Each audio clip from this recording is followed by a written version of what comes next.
안녕하세요. 사건사고TV 김지윤입니다. 네, 얼마 전에 제가 교통사고 피해자분 면담을 한 적이 있는데 제가 좀 어이없고 황당한 얘기를 들어가지고 이 얘기를 좀 소개해드리고 또 설명을 해드리도록 하겠습니다. 교통사고로 이제 무릎하고 팔목 짚으면서 팔목 골절된 분이셨는데 그 병원 입원 중에 병원 업무과 직원 소개로 그 손해사정사라는 사람을 만났답니다. 만났는데 와서 이제 계약을 할 거 아니에요. 계약할 때 착수금 50만 원 달라고 했대요. 그래서 50만 원 주셨다고 하네요. 그리고 퇴원할 때 찾아와가지고 뭐 중간 활동비 명목으로 30만 원을 또 달라고 했답니다. 그래서 이분이 이상해가지고 이제 알아보시다가 이제 제 유튜브를 보고 전화 주시게 된 건데 그 제가 듣기에도 이상해서 몇 가지 여쭤봤었어요. 그 손해사정사라는 분이 계약 당시에 이제 착수금 50만 원을 달라고 했다는데 그 받는 이유에 대해서 물어보셨냐 이렇게 하니까 그분이 이제 출장비, 상담비라 생각하시면 되고 또 계약을 해지하는 분들이 많아가지고 위약금 쪽으로 받는다고 이렇게 얘기를 했다고 하더라고요. 출장비는 뭐 그렇다 쳐요. 그리고 50만 원이면 너무 과하죠, 그죠? 그리고 상담비는 보통 이제 사건 의뢰하시게 되면은 따로 안 받습니다. 근데 간혹 이제 여러 조언을 듣기 위해서 이제 상담료를 지불하고 상담만 받으시는 분도 계시긴 해요. 근데 이 경우에는 이제 계약을 했지 않습니까? 근데 이제 상담비 명목으로 착수금 받는 게 좀 이해가 되지 않고요. 뭐 상담도 이제 업무 중 하나죠, 그죠? 하나이기 때문에 뭐 수임료에 포함이 된다고 볼 수도 있는데 이런 교통사고 사건은 대부분 수임료가 후불로 지급이 됩니다. 먼저 이렇게 50만 원 받아갈 필요가 없다는 거죠. 하여튼 이렇게 미리 받는 것도 이상한데 결정적으로 이제 계약 해지하는 사람이 많기 때문에 위약금 쪽으로 이 돈을 받는다? 뭔가 이상하지 않습니까? 계약을 해지한다고 해서 저희가 위약금 받는 경우도 좀 드물고요. 그리고 이제 계약 해지하지도 않았어요. 혹시 추후에 계약 해지할지도 모르니까 돈을 받는다? 위약금을 미리 받는다? 이상하죠? 저도 이상했습니다. 착수금을 받는다는 것은 어쨌든 그에 따른 합당한 이유가 있어야 되는데 저는 이제 이 얘기를 들었을 때 그 이유가 납득하기가 좀 어려웠어요. 물론 이제 사고 현장에 조사를 간다든지 아니면은 이제 뭐 병원 예를 들어 가지고 제주도에 사고 났는데 뭐 집이 서울이어 가지고 서울에서 치료받을 수도 있지 않습니까? 근데 제주도 병원에서 필요한 서류들이 있어요. 근데 몸이 불편하신 분이면 누가 대신 가야 될 거 아니에요. 그런 경우에는 위임장 동의서 받아가지고 제가 비행기를 타고 제주도 갈 수도 있어요. 이런 경우라면 당연히 비용이 들면 그거는 저희가 청구를 할 수 있겠죠, 그죠?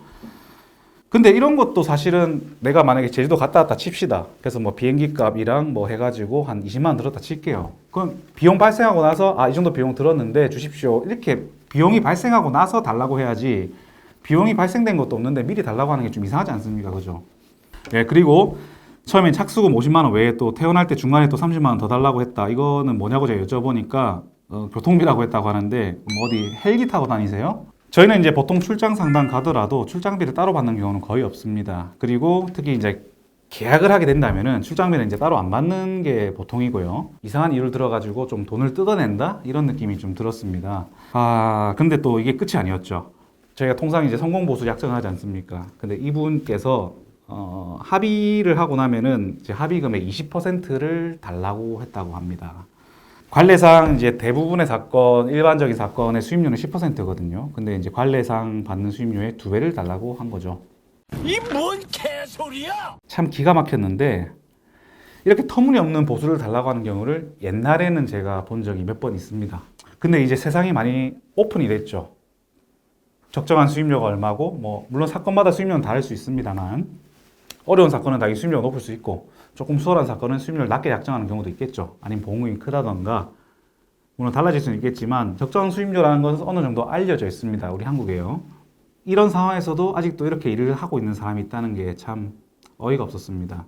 그러니까 물론 이제 착수금 받는 계약도 있고 네, 착수금을 받든 안 받든 뭐 성공보수가 10%건 20%건 그거는 이제 당사자 계약하기 나름이고 법적으로 강제된 부분 전혀 없습니다. 개별 약정하시는 거예요. 근데 이제 그 정도가 사회통념상의 정도를 벗어나는 정도면 좀 문제가 있는지 한번 확인을 해 보셔야겠죠.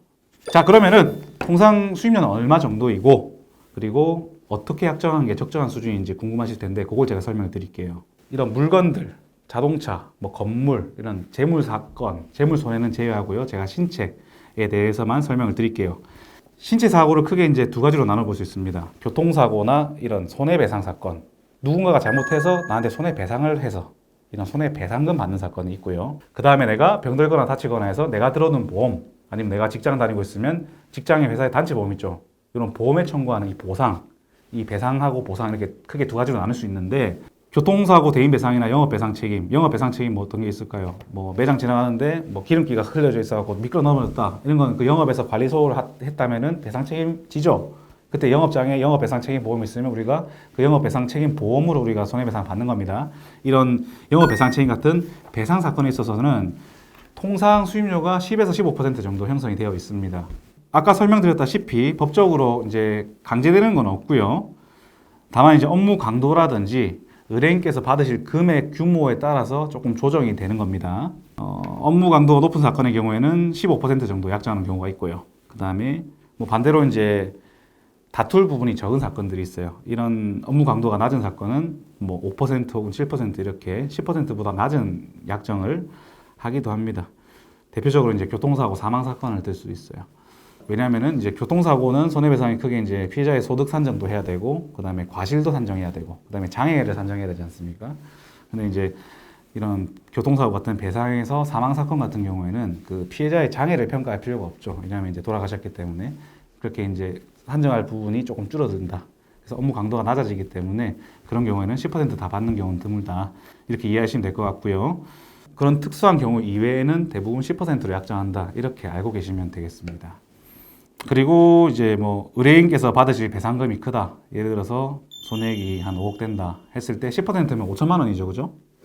근데 저희 입장에서 그런 게 있어요. 피해자분이 5천만 원 받는 사건하고 피해자분이 이제 5억을 받는 사건하고 업무량 자체가 그렇게 차이 나진 않아요. 근데 물론 이제 금액이 크다 보니까 보험사에서 결제가 잘 안 나는 건 사실입니다.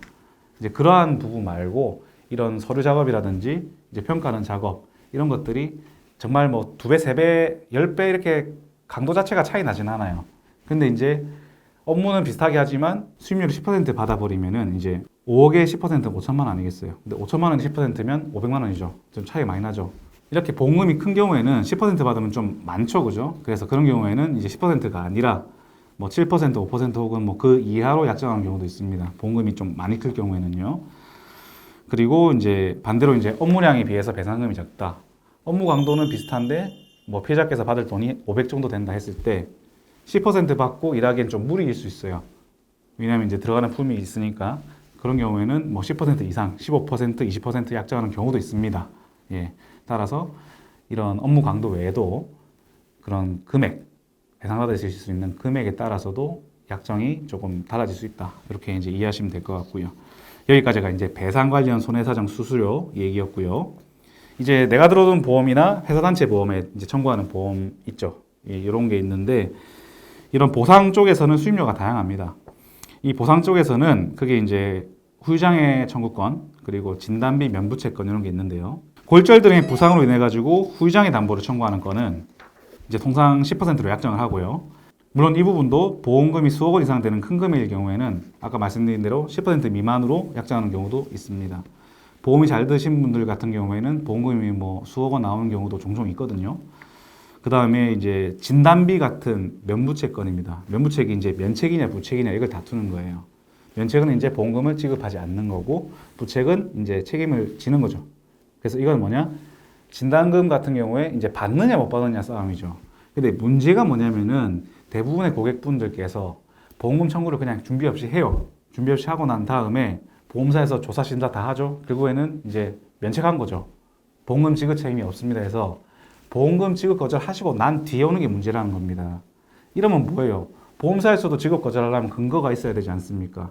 이미 준비 없이 청구해서 보험사가 병원 조사 다 하고 심사하고 관련 뭐 법률 자문 받고 의료 자문 받고 다 해가지고 최종 면책된 걸 갖고 오면 일이 어렵겠어요? 쉽겠어요? 당연히 어렵겠죠. 그럼 보험사의 이런 조사, 심사 결과를 반박하고 뒤집고 해야 되기 때문에 업무가 어렵습니다. 그리고 의뢰인 입장에서도 그렇죠. 어쨌든 지급 거절 받았으니까 못 받는 돈이 아니었습니까? 그죠? 이런 경우에는 업무 강도도 높기 때문에 수임료를 10% 받는 경우는 잘 없어요. 금액에 따라서 20%, 30% 이렇게 받는 경우가 대부분입니다. 면부책 사건에서는요. 자, 이제 정리가 되셨죠? 대부분의 사건에서 착수금은 받지 않고요. 수임료는 보통 후불로 지급된다는 거. 그리고 사건의 업무 강도나 지급받으실 보험금 규모에 따라 가지고 10% 기준에서 저 아래 위로 이렇게 조절해서 약정하시면 된다. 이 영상 보시고 이제 참고하시면 될 것 같습니다. 예, 영상 끝까지 시청해 주셔서 대단히 감사드립니다.